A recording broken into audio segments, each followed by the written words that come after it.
Well, I'm originally from Iowa. I came out here in 1967 to Montana working on the east side of Glacier. So I've been in Montana at least part of the year since then. I've been a full-time resident for many years and a 41-year employee in Glacier National Park as a ranger. Iowa has the least protected undeveloped land in the country.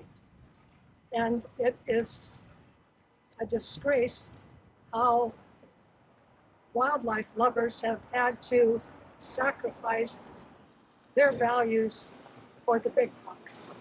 That happened completely in Iowa. It's almost a lost cause, though there are some diehards holding on.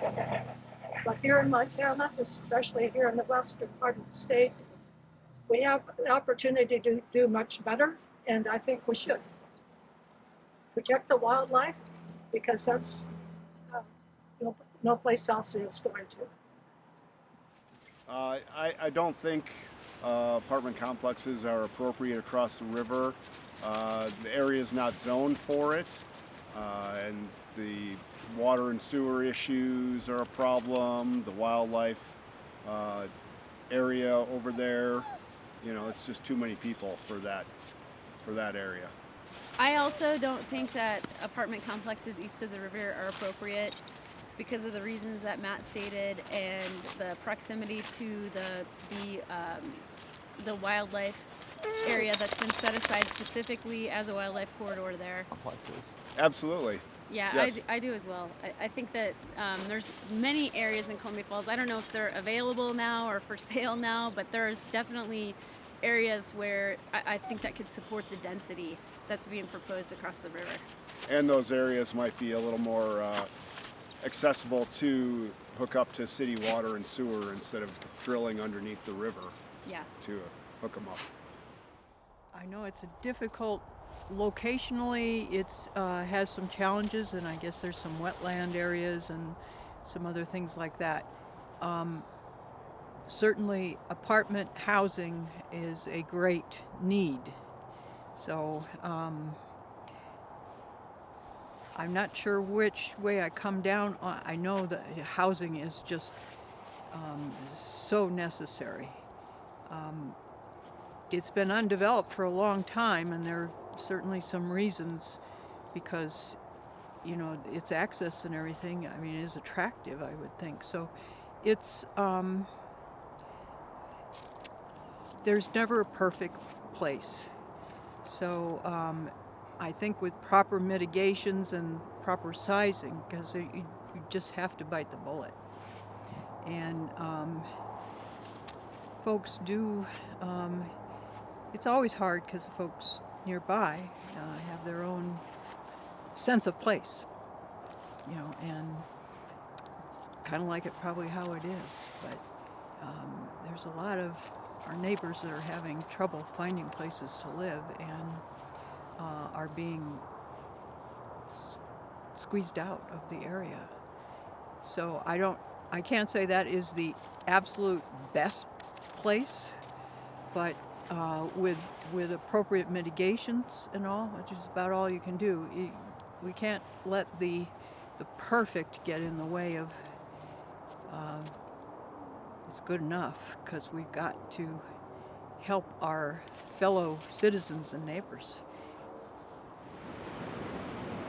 I'd like to remain in the middle on this issue, but I mean, my wife and I have been walking on Bad Rock for years. We used to walk that road all the time, and big supporter of it becoming a wildlife refuge.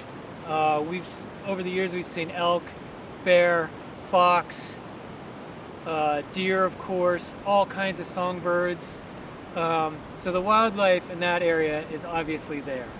And we definitely I had the thought years ago of like, man, I hope some Richie Rich just doesn't buy this up someday. A, because of the wildlife, but B, it is just the swamp. It is the liver of the Flathead, one of the livers of the Flathead River. It filters God knows how much of this water going through those wetlands. It's just too low to be building on. I'm not a geologist, biologist, whatever, but that's just a gut opinion of spending a lot of time outside. Like, it's just not a great place for it. I haven't spent time in the parcels they're proposing now to say that affirmatively that it shouldn't go there. But my gut says probably not, mainly because of the wetlands. I mean, I don't know. I have varying opinions because I know the one on that side of Highway 2 was shut down, and a lot of the one of the main arguments was we don't want a sewer line going underneath the river water.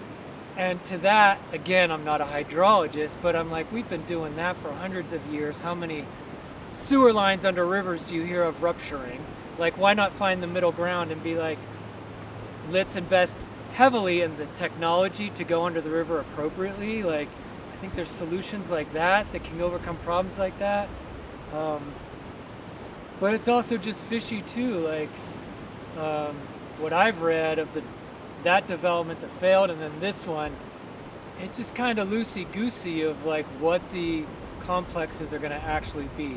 That could be due to ignorance on my part for not doing the research to see who is going to be living in these units and who they are going to be affordable for.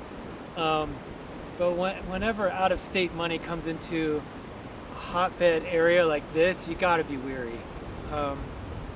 So I don't know, man. I'd like to be middle ground on this issue, and definitely support. I mean, I'm not against development, but I'm also don't want to be considered a NIMBY because like people got to live, but like, is that the right place? I don't know. My gut tells me I don't think so. Hopefully we can follow some science on it and trust our Fish, Wildlife, and Parks opinion. I mean, we are blessed in this state to have one of the best Fish, Wildlife, Parks divisions in the western United States, as far as the science they put into it, but also finding the middle ground on their policies for whatever, whether it's hunting, fishing, or whatever. And I'd say we should follow strongly what they advise and rely on their opinion for sure. That's the best answer I can give you.